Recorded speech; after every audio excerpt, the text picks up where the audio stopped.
Selamat pagi dan salam sejahtera untuk kita semua. Bapak Ibu saudara terkasih, di pagi hari ini kita kembali berjumpa untuk mendengarkan firman Tuhan tentang pelayanan atau melayani. Marilah kita berdoa. Terima kasih ya Tuhan, kami bersyukur di pagi hari ini untuk penyertaan Tuhan. Kami akan mendengarkan firman-Mu, berkati kami Tuhan. Dalam nama anak Yesus Kristus, kami berdoa dan mengucap syukur. Amin. Firman Tuhan tertulis di 1 Petrus pasal 4 ayat 10. Layanilah seorang akan yang lain, sesuai dengan karunia yang telah diperoleh tiap-tiap orang sebagai pengurus yang baik dari kasih karunia Allah. Masih paturatoriam mahamu ganuk marguru tu asi-asi najinalona songon akka jorabagas na burju piragam-ragaman ni asi-asi ni debata. Demikian pembacaan firman Tuhan. Bapak Ibu saudara terkasih, berbicara tentang melayani, mungkin kita tidak diarahkan kepada jabatan tertentu atau orang tertentu, tetapi pelayanan yang ditekankan oleh firman Tuhan ini adalah tanggung jawab semua orang Kristen.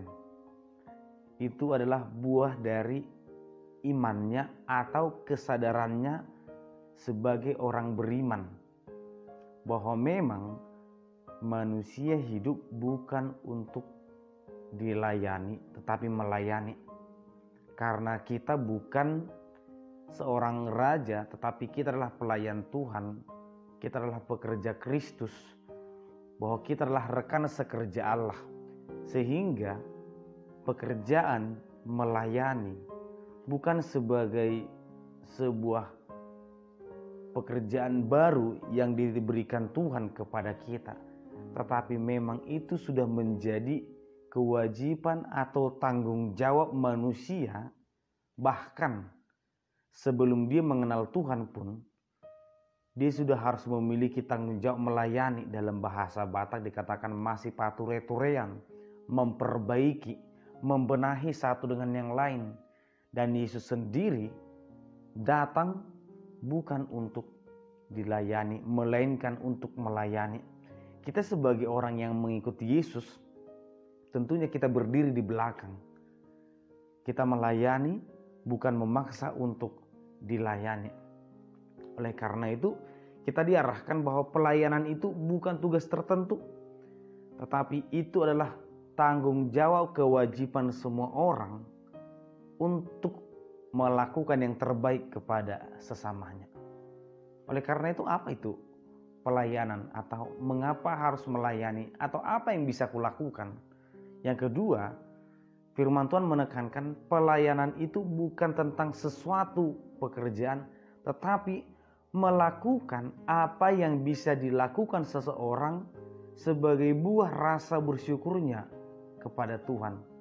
Sehingga ketika seseorang mampu untuk berbicara kebaikan, mampu untuk berbicara secara formal, memang itulah tugasnya, maka lakukanlah pelayanan dengan berbicaranya. Jika seseorang dengan pikirannya, dengan perbuatannya, dengan kedudukannya dia mampu untuk melakukan kebaikan, maka lakukanlah kebaikan pada saat itu. Sehingga pelayanan itu bisa kita lakukan, perbuatan baik itu, cerminan itu bisa kita lakukan sebenarnya dimanapun kita berada. Sehingga bukan orang tertentu yang layak disebut sebagai pelayan, tapi semua orang. Oleh karena itu, pelayanan atau kesaksian seseorang tidak bisa menjadi tolak ukur untuk pelayanan orang lain. Apa yang bisa saya lakukan belum tentu bisa dilakukan oleh orang lain, dan itulah gambaran pelayanan. Dan apa yang dilakukan oleh orang lain belum tentu bisa saya lakukan, dan belum tentu bisa dipaksakan. Oleh karena itulah firman Tuhan berkata, lakukanlah apa yang baik dimanapun kita berada, dan apa yang mampu kita lakukan, karena itulah pelayanan. Oleh karena itu Bapak Ibu saudara terkasih, melayani adalah melakukan apa yang baik, apa yang mampu memperbaiki, apa yang mampu membangun sesuatu yang jauh lebih baik dimanapun kita berada. Oleh karena itulah gambaran pelayanan ini bagian dari garam dan terang dunia, bukti bahwa manusia itu beriman, sesuatu yang bisa dirasakan oleh orang lain. Oleh karena itu, apakah memang kita sudah menjadi pelayan bagi sesama kita? Apakah seorang suami sudah memberikan pelayan terbaik kepada keluarganya? Apakah seorang istri? Apakah seorang anak? Dan ternyata memang semua manusia harus benar-benar melayani. Bapak Ibu saudara terkasih, mungkin kita mengenal banyak tokoh ataupun yang bisa kita teladani, tetapi dari situ kita bisa belajar juga untuk diri kita bahwa kita juga mampu, dan karena memang Tuhan sudah memampukan kita. Oleh karena itu Bapak Ibu saudara terkasih, jadilah pelayan dimanapun kita berada, jadilah pelayan untuk sesama, melayanilah dengan apa yang mampu kita lakukan. Tuhan memberkati kita. Kita berdoa. Terima kasih ya Tuhan, kami bersyukur di pagi hari ini untuk penyertaan dan berkat Tuhan. Tuhan mengajarkan kami untuk melayani melalui berkat kasih karunia yang Tuhan berikan kepada kami. Biarlah kiranya Tuhan kami sebagai perpanjangan tangan rekan sekerjamu Tuhan, melakukan pelayanan terbaik kepada sesama kami. Di dalam nama anak Yesus Kristus kami berdoa dan mengucap syukur. Amin. Anugerah dari Tuhan Yesus Kristus, kasih setia Allah Bapa, dan persekutuan Roh Kudus kiranya menyertai kamu sekalian. Amin.